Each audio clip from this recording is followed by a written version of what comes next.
You know what I discovered this weekend is that there are two Americas. There are two Americas, and it's not the right or left America, not the Democrat, Republican, not the constitutionalist, socialist. It's really not. It's really not.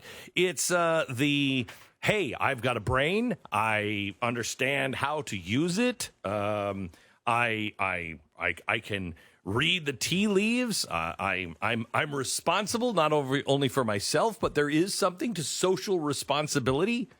There's that America, and then there's, hey, let's go to the St. Patrick's Day celebration. And this thing is complete nonsense. You know what I'm saying? And by the way, I think it's time to maybe we're gonna take a vacation. We're gonna go to South Carolina and we're gonna go on the beaches because the president just gave my kids another week off, so we have a week's vacation. Now, I think that people in both camps hope and perhaps even believe that this pandemic is overblown at this point. And I think most people believe it's not going to affect me.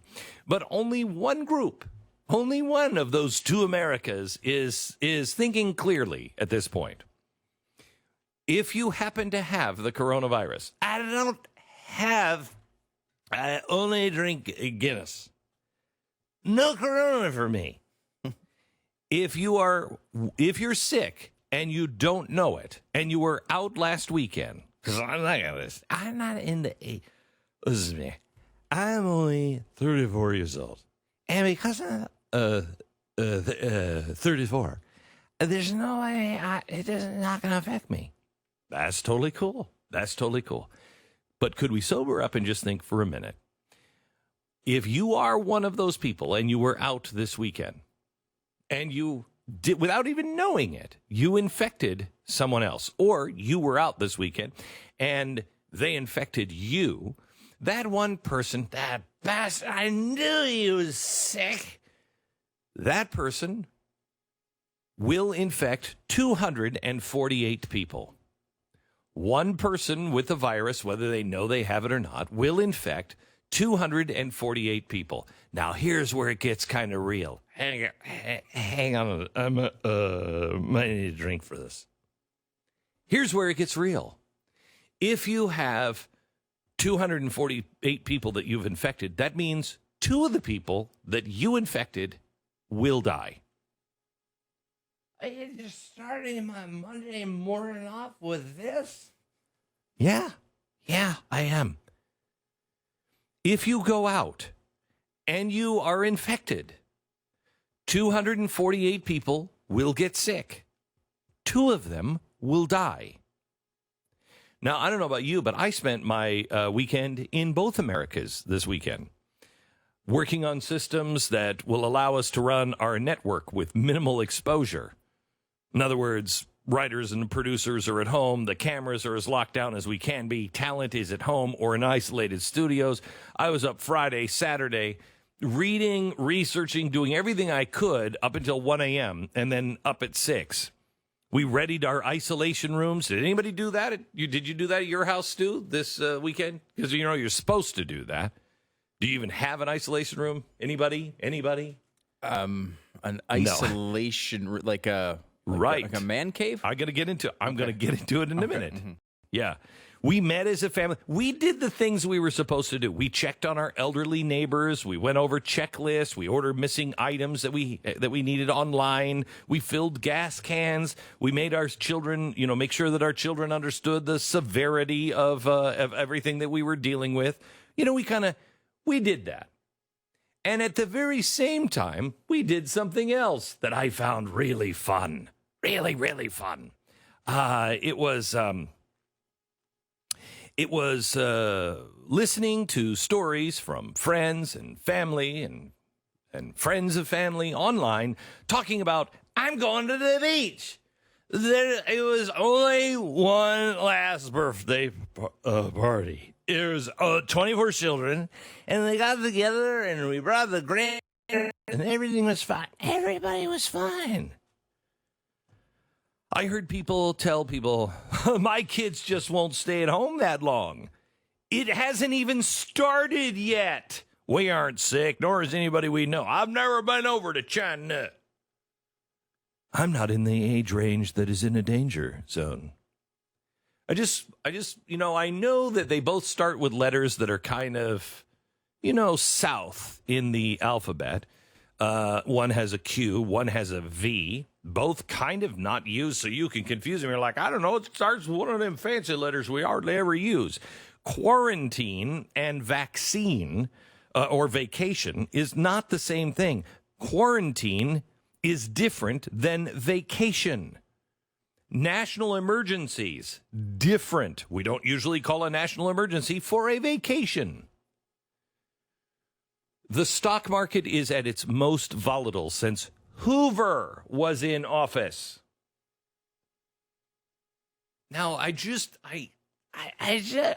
may I point out one thing? Because I agree with you that the press wants Donald Trump to not be president. I get it. I'm with you. I mean, I saw CNN with, what's his name? George Soros' buddy on CNN. We just played it in the 4-minute buzz. Fareed Zakaria. Donald Trump is much more like Kim Jong-un than any other person that's leading a country. I mean, he's taking the tactics of Kim Jong-un. Shut up. Shut up. Kim Jong-un. What a pile of crap that is. I can't take the media. Can't take it. Now, with that being said, forget the media.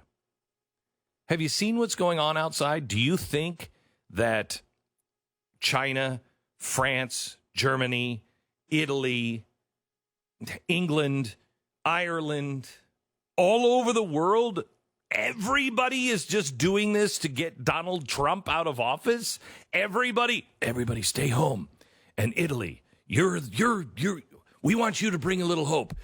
We want you to all stay at home and sing to each other outside the windows. Yeah, sing to each other outside the windows. That'd be really good.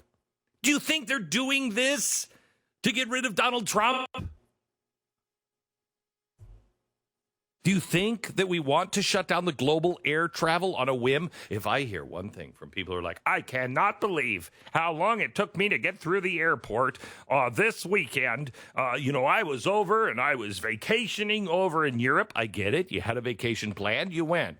And then we get here and we stood in long lines. Of course, everyone who's an American is coming home. Did you think that would run smoothly?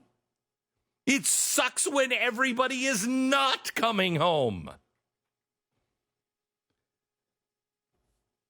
All I've been really able to think about all weekend are my parents, my friends who were supposed to go in and get a kidney. I don't know if they're going to be able to go in and get kidney. My daughter, who is supposed to go in for more brain surgery. I don't know if she's going to be able to go in and have brain surgery. I highly doubt it. I don't think they're going to be doing it. She's going to have to wait. But those people who cannot wait, what are they going to do? How about the people who can't see their loved ones who are in a nursing home? Can you imagine what that is like, not being able to see your parent? Or the elderly who are afraid and alone. Think of the hospital workers that are feeling the calm before the storm. How frightened many of them must be, knowing what is coming. Knowing that, how am I going to take care of my family? Am I going to get sick?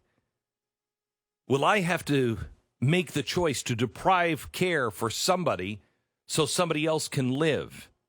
Am I going to be in the situation that they're in Italy, where we don't have any more resources? How many people are they going to have to treat that were out? I don't have the virus. Preparing this weekend, while they were preparing for overcrowded hospitals, 8 days. In 8 days. They tell us now, and I hope this is not true, but they tell us in 8 days our hospitals are going to be beginning to be overrun. We'll have medical tents instead of rooms. The president called for a national day of prayer yesterday. One America laughed it off.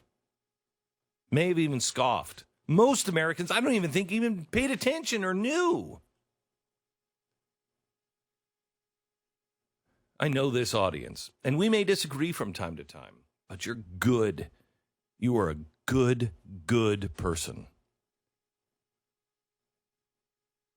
Even though National Day of Prayer was yesterday, may I suggest that we pray that it isn't too late for us to ask for his help, healing, and comfort in the next few weeks. This is not something that most of us are going to have to worry about when it comes to dying. We have to be responsible because we're not living in a dictatorship. And unless you want to live in a dictatorship, unless you want the government to tell you what you can and cannot do, we must be responsible. It's time to grow up, America. Because I honestly, I know why I'm so optimistic on this. And it's been crippling this weekend for me.